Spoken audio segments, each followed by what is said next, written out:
Nous ouvrons à présent la page santé de ce journal avec le Sénégal qui a célébré la journée mondiale du paludisme. Le contexte de Covid n'a pas facilité la riposte et l'Afrique continue d'être le continent le plus touché. En vue de l'atteinte de l'objectif d'élimination du paludisme en 2030, le Sénégal a introduit de nouveaux outils de diagnostic. Le ministre de la Santé a rappelé l'importance des communautés dans la lutte lors de la cérémonie officielle. Elle a eu lieu à Dakar au Mariao. Malgré le contexte Covid-19, le paludisme a continué de reculer au Sénégal. C'est un fait, notamment dans le nord du pays, qui est en phase de préélimination. Mais les bons résultats sont fragiles et doivent être maintenus. La physionomie du paludisme au Sénégal reste globalement dominée par une zone de préélimination, mais aussi par une zone de contrôle fortement impaludée.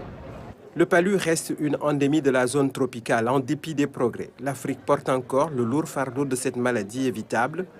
Les statistiques de l'OMS en attestent. En 2019, la région africaine de l'OMS concentrait 94% des 229 millions de cas et 409 000 décès imputables au paludisme dans le monde. Plusieurs stratégies sont mises en œuvre au Sénégal pour faire face à la malaria. Les communautés ont un rôle important dans la dynamique de riposte. Si on s'engage à côté des autorités politiques, collectivités territoriales, ça vraiment nous allons réussir ce pari d'éliminer le paludisme en 2030. Notre rôle, c'est la sensibilisation, éduquer pour qu'il y ait un changement de comportement. Nous, en tant que Badjanougo, nous invitons les gens à utiliser les MILDA. À la microscopie classique et aux tests rapides sont venus s'ajouter de nouveaux outils de diagnostic basés sur la biologie moléculaire et permettant de détecter de très faibles charges parasitaires.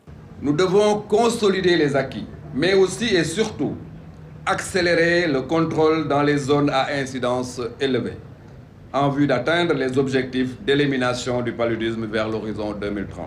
D'année en année, le paludisme perd du terrain au Sénégal.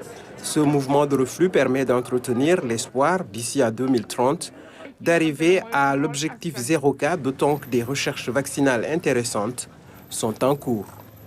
Le Sénégal qui enregistre de bons résultats dans la lutte contre le paludisme.